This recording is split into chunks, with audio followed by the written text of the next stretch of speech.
Hello, my name is Lizzie, and this is Lizzie's Literary Life, and today we are talking about my 2022 reading stats.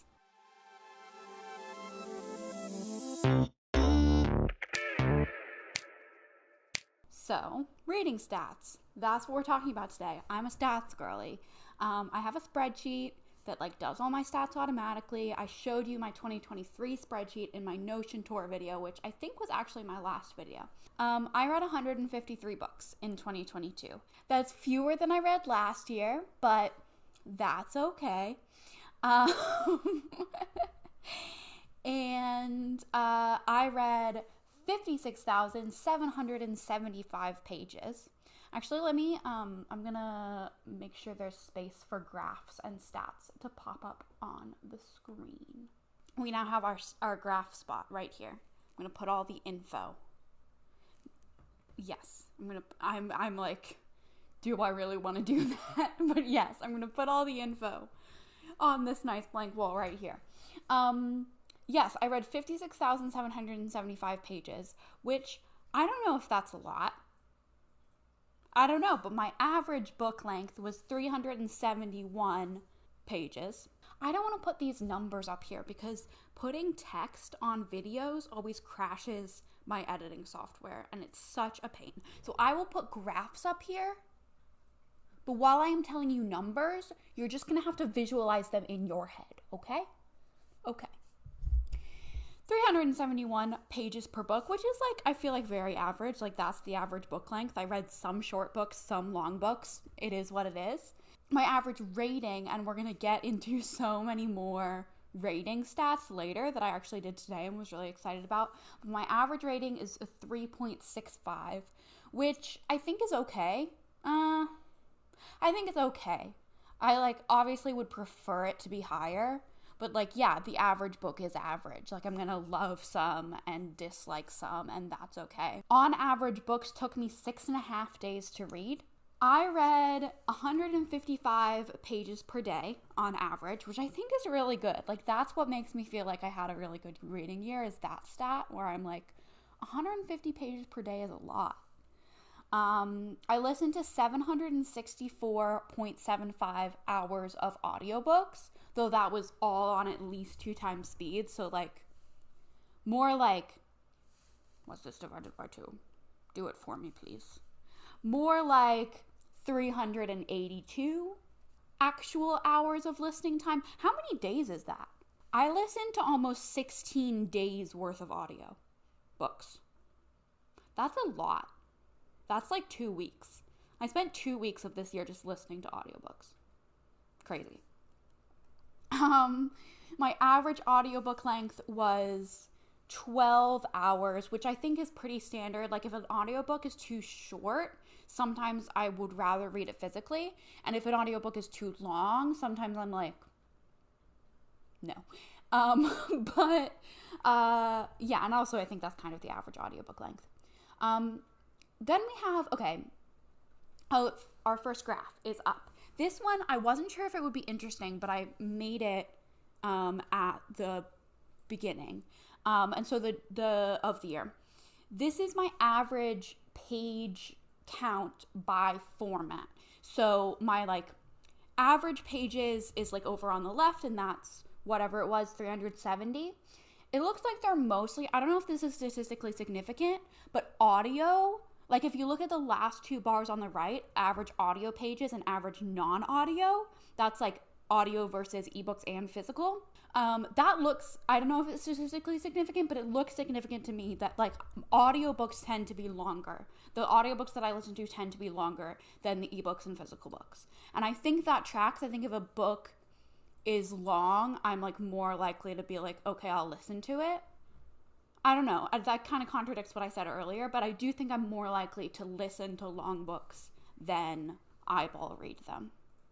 So that's really interesting. I like that stat. We also have this little bar graph that shows the percent of books. So just under 50%, 45.75% of my books were on a TBR, a Jigsaw TBR. I started Jigsaw TBR in February. So the January stats are not included because I didn't do that, but didn't make a TBR. but most of the books I read were not on a TBR, so that's funny. 35.29% of my books were LGBTQ plus in some way, which I think is pretty solid. Like, that's a good chunk, because I do enjoy reading queer books. I'm not necessarily proud of this, but only 18.3% of the books I read were by authors of color. I'd like to improve on that this coming year. Genres. This is my genre pie chart. The big sections, so the biggest section is fantasy, that's the green. That was 30.1%, 46 books. Followed by mystery thriller, which I think contemporary might have been bigger than mystery thriller up until I did my Goodreads challenge. Like, I think that's possible. I don't know if that's actually true, but feels like that affected it a lot. Mystery thriller is 22.9%, 35 books. Contemporary is 17%, 26 books. So yeah, if I hadn't done the Goodreads challenge, contemporary would be bigger. And then historical fiction, 9.2%, 14 books. Romance, 7.8%, 12 books. That's the pink and the orange. And then there's just some other, like, the other genres are really small. So that's interesting. I think, I'm pretty sure in 2021, and I can, look at that video. I don't know. It'll be linked if you care about that. I think my biggest genre was contemporary in 2021. So the fact that mystery thriller and fantasy are both bigger, and that fantasy is so much bigger, is definitely a change. I definitely read more fantasy this year. Contemporary, I count literary fiction in contemporary. If it's straight literary fiction, not historical, no fantasy elements, then I count it as contemporary. Romance, I do count separately from contemporary, but literary fiction I don't, just because I think the lines there are kind of blurry. But yeah, it's definitely interesting that I read so much fantasy. 20 of the 153 books were rereads. What percent is that? 13% were rereads. So that's I feel like a chunk. That's interesting. I didn't read very many graphic novels. I only read 5 graphic novels. And then first, I want to show you my average rating by genre. So I just included my 5 biggest genres, the genres that I read less than 10 books from. I didn't include, because when I included them all, this bar graph was really hard to read. But I thought this was really interesting that and again, I don't know, I mean, it looks like the difference between historical fiction and romance looks statistically significant. I could run the tests, I'm not gonna. Historical fiction, I tend to rate higher, and romance I tend to rate lower, which totally makes sense. Fantasy, so in order from lowest to highest rated of my biggest genres are romance, mystery thriller, contemporary, fantasy, historical fiction, which totally makes sense to me. That's kind of how I would describe my taste, as the genres I like the most. It's interesting that it's not in the same order as the genres I read the most. I read much less historical fiction than fantasy, but historical fiction is rated higher than fantasy by just a little bit. Next, we have the age demographic of the books that I read. I read 76.5% adult books, which I think is bigger. I think my YA portion was bigger last year. Now young adult is my least read genre. I read more middle grade. I read more middle grade than young adult. This is just I'm getting older. YA is starting to bug me in a lot of ways. Whereas middle grade is more fun, and I enjoy reading fun, whereas YA is just angsty, and I don't enjoy reading angsty very often. But generally I'm leaning towards adult books, rather than young adult or middle grade. And then average rating by age group, they're really close, but young adult and middle grade, and so it's there, you can see it. Adult and middle grade are really close. I think adult is ever so slightly higher, 200ths higher, but it's definitely not significant. But young adult is lower, and that tracks. that tracks. That I was reading a lot less young adult, and I also was liking it a lot less. Formats that I read, this is also a huge change from last year because I got my Kindle. So I know that last year, I'm talking about last year as in 2021. I know that in 2021, I was about 70% audiobooks. And now audiobooks are down to 40%. Ebooks are just about half, and physical about 10%, 9%. Which is super interesting, and it's totally because I got my Kindle, and like my Kindle was one of the best purchases I've ever made, honestly, because I use it so much. Like dollars to hours of enjoyment, probably the best purchase I've ever made. So yeah, about half ebooks and a lot less audiobooks than I did last year, 2021, which I definitely noticed throughout the year. And I like that change. I like that I'm reading more with my eyeballs. And that's continued in 2023. Out of the 7 books I've finished in 2023, one of them was an audiobook. So it's definitely continuing. I did do average rating by format, but they were all really, really even. It was not significant difference. So we're not going to see that.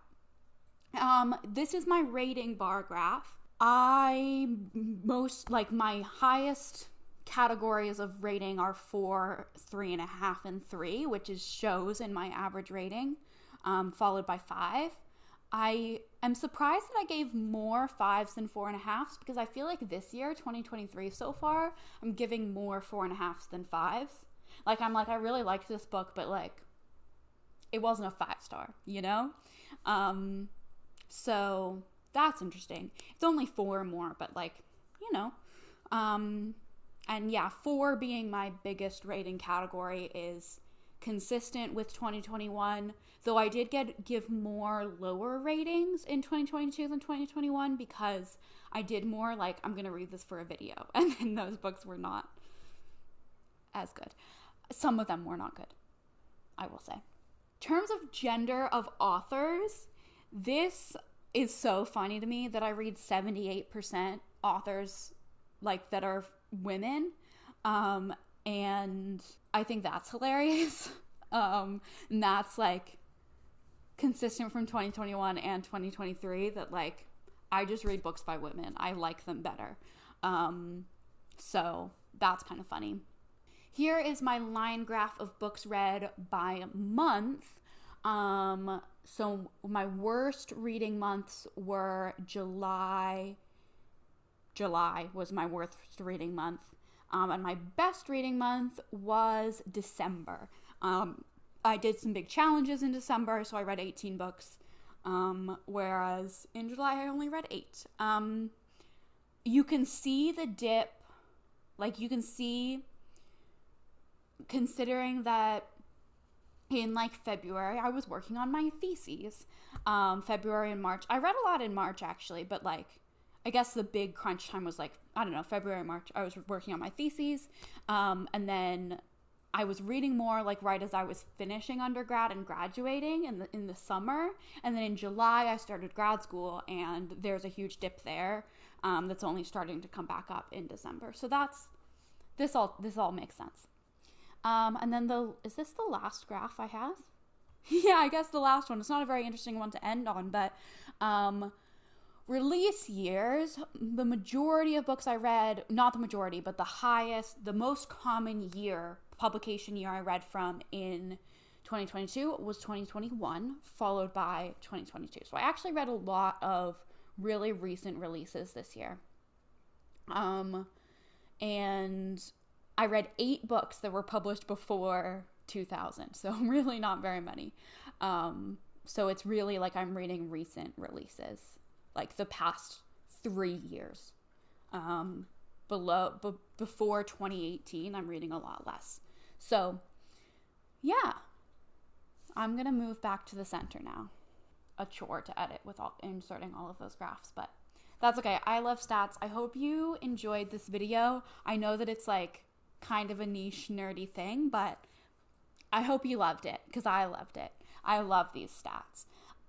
And yeah, stay tuned. I think this is the first one of my year in review series that's going to go up. So watch out in a day or two, hopefully, for my favorite books of 2021. And then shortly after that, my least favorite books of 2021. Those might go in the opposite order. I don't know. Did I just say 2021? I meant 2022. Years. Okay. Yeah. I hope you enjoyed. Comment what your favorite stat was, or if there's a stat that I used here that you like want to know about your reading. And I will see you in the next one. Bye.